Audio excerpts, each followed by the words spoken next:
पूरी वीडियो देखिए, आपका दिल खुश हो जाएगा। अमित का जन्म एक छोटे से गांव में हुआ था, जहां उसके पिता खेतों में दिन रात मेहनत करते थे और मां घर संभालती थी। लेकिन अमित की जिंदगी में एक गहरा दर्द छिपा था, क्योंकि बचपन में उसके पिता की मौत हो गई थी, जिससे घर की जिम्मेदारी उसके कंधों पर आ गई थी। अमित ने स्कूल छोड़कर काम करना शुरू कर दिया था, लेकिन उसके मन में हमेशा एक सपना था कि वो शहर जाकर कुछ बड़ा करेगा। उसकी आंखों में एक अजीब सी उदासी रहती थी, जैसे कोई पुराना घाव जो कभी भरता नहीं था। अमित की उम्र अब 30 साल की हो चुकी थी और वो शहर में एक छोटी सी नौकरी करता था। लेकिन रातों में नींद नहीं आती थी, क्योंकि उसके मन में एक पुरानी याद थी जो उसे चैन नहीं लेने देती थी। अमित की शादी तय हो गई थी, लेकिन वो डरता था कि कहीं उसका अतीत उसकी नई जिंदगी को बर्बाद न कर दे। उसकी माँ कहती थी कि बेटा अब सब ठीक हो जाएगा, लेकिन अमित के मन में संदेह था। वो सोचता था कि क्या वो कभी खुश रह पाएगा। अमित की मुलाकात रिया से हुई थी जब वो गांव लौटा था। रिया गांव की ही लड़की थी, जिसके पिता एक स्कूल टीचर थे और मां घर पर सिलाई का काम करती थी। रिया की जिंदगी में भी दर्द था, क्योंकि उसकी छोटी बहन की मौत हो गई थी जब वो छोटी थी। रिया ने उस दर्द को छिपा कर रखा था, लेकिन उसकी आंखों में एक गहराई थी जो अमित को आकर्षित करती थी। रिया अमित से बात करते समय मुस्कुराती थी, लेकिन उसके हाथ कभी कभी कांप जाते थे, जैसे कोई डर उसे छू रहा हो। अमित और रिया की शादी हो गई थी, लेकिन पहली रात अमित ने कुछ अजीब कहा था, जिससे रिया चौंक गई थी, लेकिन वो चुप रही। अमित का अतीत उसे परेशान करता था, क्योंकि कई साल पहले उसकी एक प्रेमिका थी जिससे उसका बच्चा हुआ था, लेकिन वो बच्चा मर गया था और वो औरत उसे छोड़ गई थी। अमित उस दर्द से कभी उबर नहीं पाया था। रिया को यह सब नहीं पता था, लेकिन वो अमित के व्यवहार से समझती थी कि कुछ गलत है। अमित दिन में सामान्य रहता था, लेकिन रात में उसके सपने उसे जगाते थे। रिया अमित की देखभाल करती थी, लेकिन उसके मन में डर था कि कहीं अमित उसे प्यार ना करे। अमित के पिता की मौत के बाद उसकी मां ने दूसरी शादी कर ली थी, लेकिन अमित ने कभी माफ नहीं किया था, जिससे उसके मन में गुस्सा भरा था।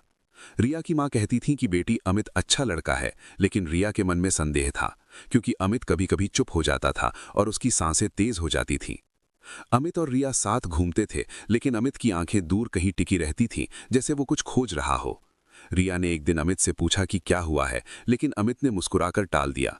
उसके हाथ ठंडे हो जाते थे जब रिया छूती थी। अमित का छोटा भाई शहर में पढ़ता था और वो अमित से कहता था कि भैया अब खुश रहो, लेकिन अमित के मन में डर था कि कहीं उसका अतीत लौटना है। रिया की पड़ोस वाली चाची कहती थी कि रिया भाग्यशाली है, लेकिन रिया जानती थी कि अमित में कुछ छिपा है। अमित रात में उठकर पानी पीता था और उसकी गर्दन पर पसीना आ जाता था। रिया चुपचाप देखती थी, लेकिन कुछ कहती नहीं थी। अमित का मन करता था कि वो रिया को सब बता दे, लेकिन डरता था कि कहीं वो उसे छोड़ न दे। रिया के मन में भी संघर्ष था, क्योंकि वो अमित से प्यार करती थी, लेकिन उसकी छोटी बहन की मौत उसे याद आती थी और वो सोचती थी कि क्या वो कभी मां बन पाएगी। अमित और रिया की जिंदगी शुरू हुई थी, लेकिन दोनों के मन में छिपे दर्द थे जो धीरे धीरे बाहर आने वाले थे। अमित दिन में काम करता था और शाम को रिया के साथ बैठता था, लेकिन उसकी आंखें थकी हुई लगती थी। रिया अमित के लिए चाय बनाती थी और उसके चेहरे पर मुस्कान लाने की कोशिश करती थी, लेकिन अमित के मन में पुरानी यादें घूमती थीं। वो सोचता था कि क्या वो कभी भूल पाएगा। रिया की मां घर आती थी और कहती थी कि सब ठीक है, लेकिन रिया के मन में डर था। अमित का छोटा भाई फोन करता था और कहता था कि भैया मैं आ रहा हूं, लेकिन अमित चुप रहता था। रिया अमित से बात करती थी और उसके हाथ पकड़ती थी, लेकिन अमित की उंगलियां कड़ी हो जाती थी, जैसे वो कुछ दबा रहा हो। अमित और रिया साथ सोते थे, लेकिन रात में अमित बड़बड़ाता था। रिया सुनती थी, लेकिन समझ नहीं पाती थी।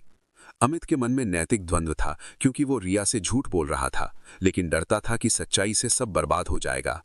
रिया के मन में भावनात्मक विरोधाभास था, क्योंकि वो अमित से प्यार करती थी, लेकिन उसका दर्द उसे चुभता था। अमित की चुप्पी उसे दुखी करती थी, लेकिन वो सहती थी। अमित के मन में आत्मसंदेह था कि क्या वो अच्छा पति बन पाएगा। रिया अमित की आंखों में देखती थी और उसकी पलकें झपकती देखती थी, जैसे वो कुछ छिपा रहा हो। अमित की सांसें कभी कभी रुक जाती थी और वो गला साफ करता था। रिया चिंतित हो जाती थी, लेकिन चुप रहती थी। अमित और रिया की कहानी धीरे धीरे आगे बढ़ रही थी, लेकिन तनाव बढ़ता जा रहा था। अमित का अतीत उसे पीछा कर रहा था और रिया का प्यार उसे सहारा दे रहा था, लेकिन अभी बहुत कुछ बाकी था। अमित और रिया की शादी के कई महीने बीत चुके थे, लेकिन रातें अब भी अमित के लिए भयानक बन जाती थीं। हर रात ठीक 2 बजे के आसपास अमित अचानक उठ बैठता था। उसकी सांसें तेज हो जाती थीं, पसीने से उसकी कमीज भीग जाती थी और वो धीमी आवाज में बड़बड़ाता था, हमारा बच्चा रो रहा है। रिया पहली बार सुनकर चौंक गई थी, लेकिन उसने सोचा शायद सपना है। वो अमित के कंधे पर हाथ रखती थी और धीरे से कहती थी, सो जाओ अमित, सब ठीक है। लेकिन अमित की आंखें खुली रहती थीं। वो अंधेरे में छत की तरफ देखता रहता था, जैसे कोई पुरानी तस्वीर वहां टंगी हो। रिया समझ नहीं पाती थी कि ये क्या है, लेकिन उसका दिल डूबने लगता था, क्योंकि अमित का गुस्सा अब धीरे धीरे बाहर आने लगा था। एक रात जब अमित फिर वही बोला, हमारा बच्चा रो रहा है, और रिया चुपचाप उठकर पानी लाने गई, तो अमित अचानक चिल्लाया, क्यों नहीं संभालती तू उसे, क्यों छोड़ देती है रोने को। रिया का हाथ कांप गया, गिलास जमीन पर गिर गया और टूट गया। वो घुटनों के बल बैठ गई और चुपचाप रोने लगी। अमित को अपनी गलती का एहसास हुआ, लेकिन वो कुछ बोल नहीं पाया, बस बिस्तर पर लेट गया और पीठ फेर ली। रिया रात भर जागती रही, उसकी आंखों से आंसू बहते रहे, लेकिन वो अमित को जगाना नहीं चाहती थी, क्योंकि उसे डर था कि कहीं अमित और दूर न चला जाए। अगले दिन सुबह अमित सामान्य बनने की कोशिश करता था। वो रिया के लिए चाय बनाता था, लेकिन रिया की आंखें सूजी हुई थीं और वो मुस्कुराने की कोशिश करती थी, लेकिन उसकी मुस्कान टूटी हुई लगती थी। अमित का मन करता था कि वो सब कुछ बता दे, लेकिन हर बार डर उसे रोक लेता था। वो सोचता था कि अगर रिया को पता चला कि उसका कोई बच्चा कभी था और वो मर गया था, तो क्या रिया उसे कभी माफ कर पाएगी? क्या वो उसके साथ रहेगी? अमित की पुरानी प्रेमिका का नाम अब भी उसके मन में गूंजता था, लेकिन वो नाम कभी नहीं बोलता था। सिर्फ रात में सपनों में वो औरत आती थी, बच्चे को गोद में लिए रोती हुई, और कहती थी, तूने हमें छोड़ दिया। अमित उस सपने से डरता था और रिया से दूर रहने लगता था। रिया अब समझ रही थी कि अमित का ये व्यवहार सामान्य नहीं है। वो अपनी माँ से बात करना चाहती थी, लेकिन माँ को चिंता होती, इसीलिए वो चुप रहती थी। एक दिन रिया ने अमित के पुराने सामान में से एक छोटा सा डायरी निकाला, जिसमें अमित ने कई साल पहले लिखा था, आज बच्चा नहीं रहा, डॉक्टर ने कहा कुछ नहीं हो सकता। वो औरत रो रही थी, मैं चुप था, क्योंकि मेरे पास कोई जवाब नहीं था। रिया ने डायरी पढ़ी और उसकी सांसें रुक गईं। उसका हाथ कांपने लगा, आंसू डायरी पर गिर गए। वो समझ गई कि अमित किस दर्द से गुजर रहा था, लेकिन वो ये भी समझ गई कि अमित ने उससे ये बात छिपाई थी। रिया का मन टूट गया। वो सोचती थी कि मैंने अमित को पूरा प्यार दिया, लेकिन अमित ने मुझे अपना अतीत नहीं बताया। क्या मैं उसके लिए पर्याप्त नहीं हूं? रिया ने डायरी वापस रख दी और कुछ नहीं बोली, लेकिन उस दिन से उसकी आंखों में एक अलग सी उदासी आ गई। अमित को लगने लगा कि रिया दूर हो रही है। वो रात में और ज्यादा बेचैन रहने लगा। एक रात जब फिर वही हुआ, हमारा बच्चा रो रहा है, रिया अब चुप नहीं रही। उसने अमित का हाथ पकड़ा और धीरे से कहा, अमित, कोई बच्चा नहीं है, हमारा कोई बच्चा नहीं रो रहा। अमित की आंखें फैल गईं। वो रिया की तरफ देखता रहा, जैसे पहली बार सच सुन रहा हो। उसकी सांसें और तेज हो गईं। वो बिस्तर से उतरा और कमरे में इधर उधर चहलकदमी करने लगा। रिया उठी और उसके पास गई। अमित, मुझे बता क्या हुआ था। अमित रुक गया। उसकी आंखों में आंसू थे, लेकिन वो बोला नहीं, बस सिर झुका लिया। रिया ने उसके चेहरे को दोनों हाथों से पकड़ा और कहा, मैं तुझसे प्यार करती हूं, चाहे जो भी हो, लेकिन मुझे सच चाहिए। अमित की ठुड्डी कांपने लगी। वो धीरे से बोला, एक बच्चा था मेरा, लेकिन वो नहीं रहा और उसकी मां भी चली गई। मैं दोषी हूं, क्योंकि मैं कुछ कर नहीं पाया। रिया की आंखों से आंसू बहने लगे। वो अमित को गले लगा लेती है और कहती है, तू दोषी नहीं है, ये जीवन का दुख था, लेकिन अब तू अकेला नहीं है, मैं हूं तेरे साथ। अमित रो पड़ा। पहली बार इतने सालों बाद वो खुलकर रोया। रिया उसे सहलाती रही। दोनों एक दूसरे से लिपटे रहे और रात बीत गई। लेकिन उस रात के बाद कुछ बदलना शुरू हो गया था। अमित अब धीरे धीरे अपना दर्द रिया के साथ बांटने लगा। रिया भी अपनी छोटी बहन की मौत का दर्द अमित को बताने लगी। दोनों के बीच एक नई समझ बन रही थी, लेकिन अभी भी रातें पूरी तरह शांत नहीं हुई थीं, क्योंकि अमित का दर्द इतना गहरा था कि वो एक बार में खत्म नहीं हो सकता था। रिया धैर्य रखती थी और हर रात अमित के पास रहती थी।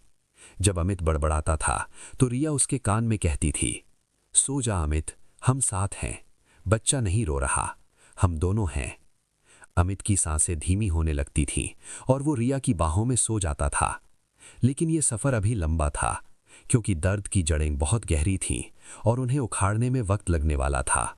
अमित और रिया के बीच अब बातें होने लगी थीं। पहले की तरह चुप्पी नहीं रहती थी। रिया हर सुबह अमित के लिए नाश्ता बनाती थी और अमित उसके हाथ पकड़कर कहता था कि आज थोड़ा बेहतर लग रहा है। लेकिन रातें अभी भी मुश्किल थीं। अमित अब भी कभी कभी बड़बड़ाता था, लेकिन रिया उसे गले लगाकर चुप करा देती थी। उसकी सांसें धीमी होने लगती थीं और वो रिया की छाती पर सिर रखकर सो जाता था।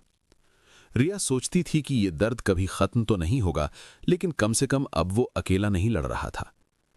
एक शाम अमित ने रिया को अपने पुराने गांव ले जाने का फैसला किया।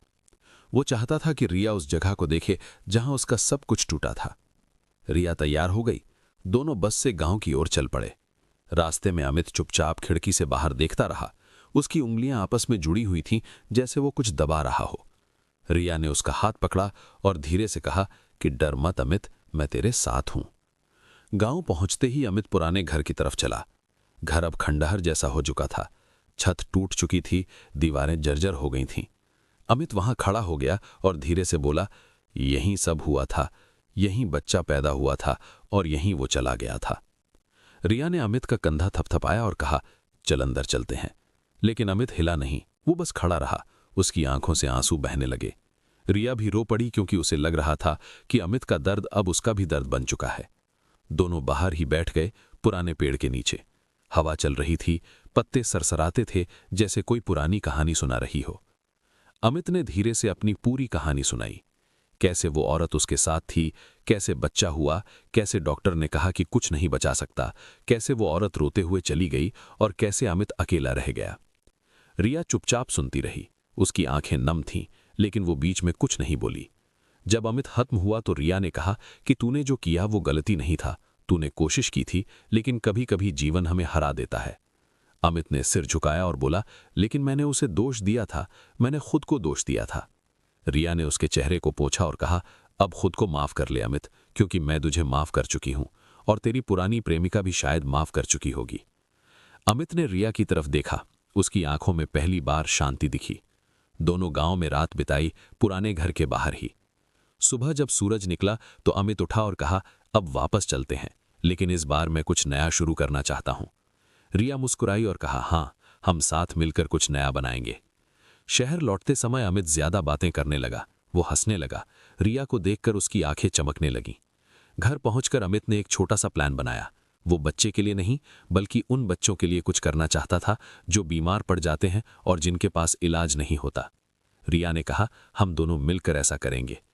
अमित की मां जब ये सब सुनी तो रो पड़ी और बोली, बेटा, आखिरकार तूने अपना दर्द बाहर निकाल दिया। अमित ने मां को गले लगाया और कहा, हाँ मां, अब सब ठीक होने वाला है। रातें अब न दलने लगीं।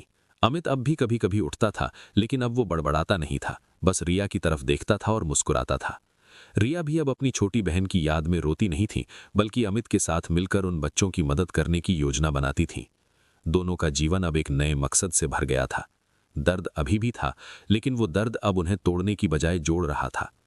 एक रात जब अमित फिर उठा तो उसने रिया को देखा, जो सो रही थी। उसकी सांसें शांत थीं।